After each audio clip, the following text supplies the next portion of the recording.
माँ बगलामुखी भी यहाँ पर विराजमान है। माँ बगलामुखी जो है शत्रुओं का नाश करने वाली है और साधक को विजय दिलाने वाली देवी है।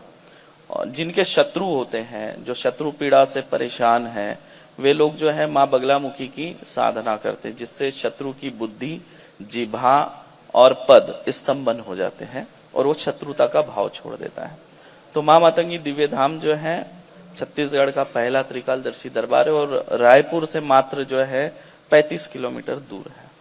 महाराज जी, एक बहुत महत्वपूर्ण सवाल है जो मेरे मन में अभी आया, क्योंकि जब आपने अभी बताया कि माँ मातंगी, जो बहुत ही उपवास करने की आवश्यकता नहीं है, बहुत भोली माँ है और बहुत जल्दी मान लेती हैं, लेकिन माँ बगलामुखी के लिए कहा जाता है कि उनकी साधना साधक को बहुत ही ज्यादा निष्ठा के साथ और कुछ कठिन तप के साथ करना होता है।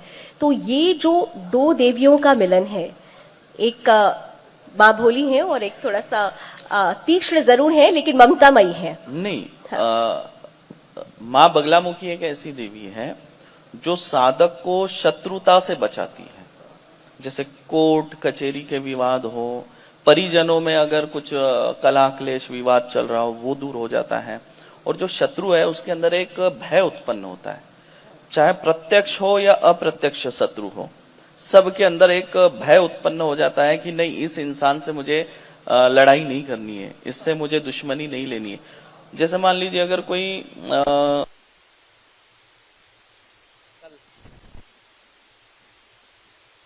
रहते हैं, और सबसे बड़ा अगर धर्म परिवर्तन होने का अगर कारण है तो तंत्र बाधा, प्रेत बाधा। मैंने अक्सर देखा है लोगों पे तंत्र बाधा होती है, प्रेत बाधा होती है। वो लोग जो है मजारों में, मंदिरों में, हर तरफ भटक चुके होते हैं। फिर बाद में ये लोग वैसे लोगों को टारगेट करते हैं कि हम आपको ठीक कर देंगे और आप एक काम करिए, धर्म परिवर्तन कर लीजिए। तो बोलते मरता क्या नहीं करता, वैसी बात होती है। इतना ब्रेन वॉश उनका करते, लेकिन वो धर्म परिवर्तन करने के बाद भी इस तंत्र बाधा, प्रेत बाधा से मुक्त नहीं होते हैं। और कुछ ऐसे लोग भी मेरे पास आए हैं जो इलाज तो करवाना चाहते थे, लेकिन वापस जो है सनातन धर्म में आने को तैयार नहीं होते हैं। बड़े मुश्किल से उनको समझाना होता है, और ये बहुत मुश्किल होता है उनको समझाना, घर वापसी कराना। ये वही बात है जैसे अंग्रेजों ने, कुछ मुट्ठी भर अंग्रेज यहाँ पर आकर हमारे ही जो अच्छे अच्छे पावरफुल लोग होते थे, योद्धा होते थे, उनको अपने ग्रुप में शामिल करके भारत पे राज किया।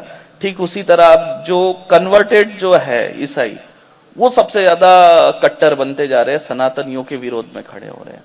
तो क्या आप ये मानते हैं कि ये अब जिहाद का नया रूप आ गया है? अभी लव जिहाद, लैंड जिहाद, या अब तंत्र जिहाद? तंत्र जिहाद।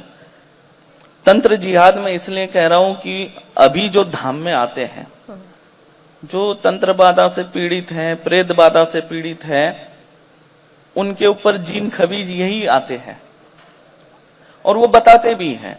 और जब हम उनके लाइफ से उसको कनेक्ट करते हैं तो वो 100% सत्य निकलता है। वो व्यक्ति उनसे जुड़ा हुआ होता है, उनके लाइफ से जुड़ा हुआ होता है।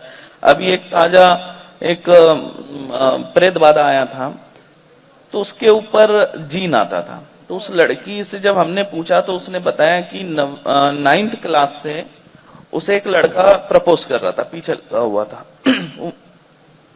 मुसलमान था।